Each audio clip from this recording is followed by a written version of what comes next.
Hi YouTube, I would like to share the progress of my Bix3 mod for a removable tail. For this mod I used 4 earth magnets bought at Hobby King. I wanted the square one initially, as they are a bit slightly larger and slightly more powerful. But this turned out to do the job quite well, so I'm pleased with it so far. They were out of stock, that's why I couldn't get a hold of them. And then I used a nylon screw. This is an M6 thumb screw, 50mm long. Also bought at Hobby King. I'm using one M6 blind nut. If it wants to focus. Hello. There we are. And finally a little the housing for a pen. I needed a small tight tube which were quite rigid, and this one has a perfect fit for this white thumb screw. My initial plan was to use a carbon fiber tube, but this turned out to be a better solution. It's actually more rigid, and it's slightly lighter as well, so I'm very pleased with it. In regard to the thumb screw, I ordered quite a few, as I didn't know exactly what I was going to need for this mod, and I also ordered, black thumb screws as well, as they were in different sizes. They are both M6, but as I discovered, which was not shown on the Hobby King's webpage, is that the threadings are different. They are both M6, but these has quite larger threads compared to the black one, which gives that the black one does not fit into the blind nut. I suppose you could force it in there, but in the long run I don't think it would last that long. But the hexagon nylon nut, that one fits perfect on to the black one, and of course in that case it will not fit on the white one. So I'm quite pleased that I ordered a broad spectrum of different nuts and screws. Right, so let's have a look at the plane. In the fuselage I glued in 2 of the 4 earth magnets, as well as I drilled a hole in the back of the tail, just slightly in front of the mounting point for the tail wheel, as I need that to stay operational. Another thing, I've seen quite a few of these mods online, and quite a few has actually ended up gluing the vertical stabilizer to this fuselage, and then cut away this piece here to be able to slide the horizontal stabilizer in place. I'm sure that works perfect as well, but I wanted to be able to fit this model back into its original box when storing it, as I have a drastic lack of storage capacity at the moment. So yeah, that's why I need the vertical stabilizer to be removable as well.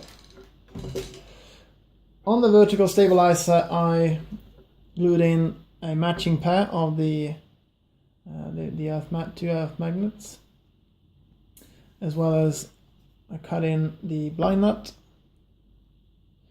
and drilled a little hole to gain access to the nut itself.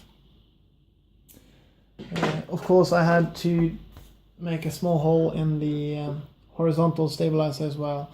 I suppose I should really put a tube in here as well, but I might actually skip that and see how it goes. If it turns out to squash the EPO, I might have to insert a tubing here as well to prevent it from squeezing everything together by assembling it and deassembling it all the time. Right, so let's get on with it.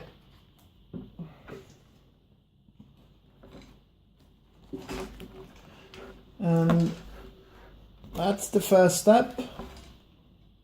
The earth magnets are doing quite a good job holding everything in place, even without the screw. But it's not going to be flyable like that because the horizontal stabilizer is really wobbly. So that's why I added the nylon screw. See if I just have to insert it and start tightening it.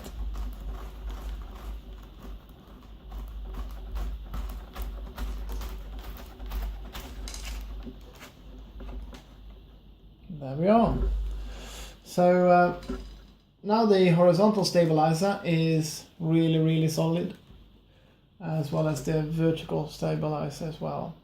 So I think it's going to be flyable. I haven't had a maiden of this aircraft just yet, so because I have still a lot of things to do to it before it's ready. But with some wear and tear, I might end up with having to do something about the vertical stabilizer. If it comes loose, or from wear and tear, I might drill a hole slightly on the side here, as there is a carbon tube in the middle of the boom. You have to go past that, and I'll dig another blind nut into the vertical stabilizer. I have shorter versions of these as well, of the other screws, so it will fit quite well. But until I need it, I'm not going to do it. So hopefully this will be enough. Another mod I'm planning to do, as when I have loaded this model with most of my electronics and batteries and so on, the model seems to be slightly nose heavy, so I need to shift some weight back towards the tail. So I might start off with moving the elevator's servo all the way back here onto the boom. I've seen quite a few people that have done this successfully, and it would do me well as well, because I have quite a few mods planned for this model before it's ready for its maiden. So that would solve more than one problem for me, if that is turning out to be working quite well. About the rudder and tail wheel steering, I'm not sure what I'm gonna do about that. I've seen one mod where they actually this guy had put the servo into the vertical stabilizer, but as I want the tail wheel to be operational, not for steering as well, that's quite a big challenge, which I do not have a good solution for at the moment. So I'm gonna leave it for now, I guess, and see later on if I will do something about that. Right, I think that's it, guys. There is quite a few mods coming up for this, that I have planned for the Bix3, and I'll probably keep you posted on those separately as well. Right, I'd love to hear what you think about this removable tail modification for my Bix3. Please share your thoughts in the comment section. Alright, have a good one. Bye.